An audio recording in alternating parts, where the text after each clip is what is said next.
কেন 2024 চলে যেতে হবে আমাকে না ফিরার দেখে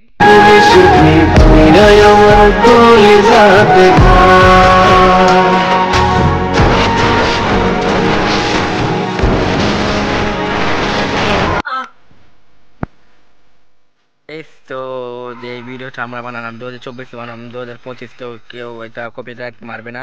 হ্যাঁ জারি গান হোক বা হ্যাঁ তো ভাই জারি গান বলছে তাকে আমি বলছি যে কপিরাইটটা মারিও না প্লিজ বন্ধুরা, কপিরাইট মারো না প্লিজ।